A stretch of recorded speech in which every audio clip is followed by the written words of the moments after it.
शिकूया AI ची क्रांती. चला करूया MSCIT. आजच नजीकच्या MSCIT केंद्रात आपला प्रवेश निश्चित करा. नवी मुंबईत आजही गॅस सिलेंडरसाठी नागरिकांच्या रांगा. सांदपाडामध्ये सिलेंडर मिळवण्यासाठी 3 किलोमीटरची लांब रांग.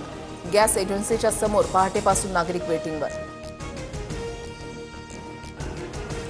पुण्यातील ससून रुग्णालयाच्या कॅन्टीनमध्ये आजपुरताच गॅस साठा उपलब्ध. गॅस टंचाईमुळे रुग्णालयाच्या कॅन्टीनमधील चहा बंद.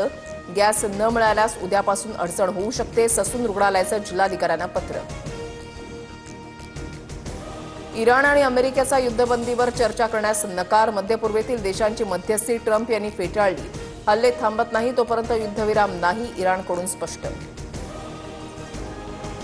जोपर्यंत आवश्यक असेल तोपर्यंत युद्ध चालू राहणार. इराण पूर्णपणे उद्ध्वस्त झालाय. संपूर्ण व्यवस्था कोसळली आहे. हल्ला करण्यासारखं काही उरलं नाही, ट्रम्प यांचा दावा.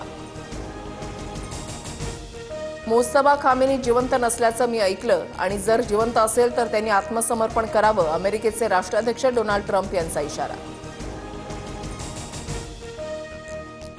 मुस्तफा खामेनींच्या प्रकृतीबाबतचे अमेरिकेचे दावे खोटे. खामेनी पूर्णपणे ठीक. इराणचे परराष्ट्र मंत्री अब्बास अराक्ची यांनी दावे फेटाळले. अमेरिकेचे B-52H हेवी बॉम्बर विमान इराणकडे रवाना. ऑपरेशन एपिक फ्युरी अंतर्गत अमेरिकेचे विमान इराणकडे. युद्ध आणखी भडकण्याची शक्यता. अमेरिकेच्या ऑपरेशन एपिक फ्युरीला इराणकडून ऑपरेशन ट्रू प्रॉमिसनं जोरदार प्रत्युत्तर. ड्रोनवरून केलेल्या गोळीबाराचं फुटेज इराणकडून प्रसिद्ध. होर्मुझच्या सामुद्रधुनीमधून शिवालिक आणि नंदादेवी हे 2 LPG टँकर भारताच्या दिशेनं. पर्शियन आखाताजवळ भारतीय नौदलाच्या युद्धनौका जहाजांना मदत पुरवणार. 92,700 मेट्रिक टन LPG गॅस भारतामध्ये येणार. होर्मुझची सामुद्रधुनी सुरक्षित ठेवण्यासाठी चीन, फ्रान्स, जपान, दक्षिण कोरिया, युक्रेननं युद्धनौका पाठवावी. होर्मुझ खाडी बंद झाल्याचा फटका बसलेल्या देशांनी साथ द्यावी. डोनाल्ड ट्रम्प यांचं आवाहन. PNG असल्यास आता LPG कनेक्शन रद्द होणार. केंद्रीय पेट्रोलियम मंत्रालयाचा मोठा निर्णय. पाईप गॅस धारकांना आता LPG सिलेंडर मिळणार नाही. वितरणातील पारदर्शकता वाढवण्यासाठी सरकारचं मोठं पाऊल. 5 राज्यांच्या निवडणुकांसह बारामती आणि राहुरी पोटनिवडणुकीचा बिगुल वाजणार.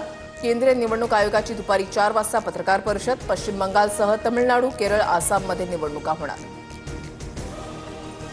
मुख्यमंत्री फडणवीसांच्या हस्ते आज पुण्यामध्ये मेट्रो भवनचं उद्घाटन होणार. दोन्ही उपमुख्यमंत्री कार्यक्रमाला उपस्थित राहणार. 2 मजल्यांवर मेट्रो भवनचा विस्तार. राज्यातील 91,18,000 शेतकऱ्यांच्या खात्यामध्ये PM किसानचा हप्ता जमा. सरकारकडून डिसेंबर ते मार्च कालावधीचा हप्ता वितरित.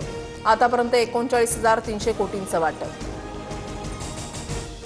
राज्याला पाणीपुरवठा करणाऱ्या धरणांमध्ये 60.37% पाणीसाठा शिल्लक. पुढील 4 महिने पाणीपुरवठा करण्याचं जलसंपदा विभागासमोर आव्हान. यंदा पाऊस लांबण्याचा हवामान खात्याचा अंदाज.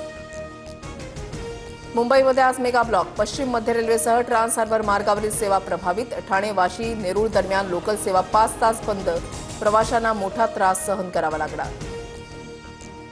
सांगलीच्या मिरजमध्ये किरकोळ वादातून 2 गटामध्ये मोठा राडा. सुभाषनगर भागामध्ये वाहनांची तोडफोड आणि दगडफेक. धारदार शस्त्रांच्या हल्ल्यामध्ये 6 जण जखमी. विश्वविजेत्या टीम इंडियासह कर्णधार सूर्यकुमार यादवचा आज BCCIकडून विशेष सत्कार. अलीकडच्या काळामध्ये ICC जेतेपद पटकावणाऱ्या भारताच्या 5 संघांचा सन्मान होणार. तर राहुल द्रविड, रॉजर पिन्नीसह मिताली राजला जीवनगौरव पुरस्कार मिळणार.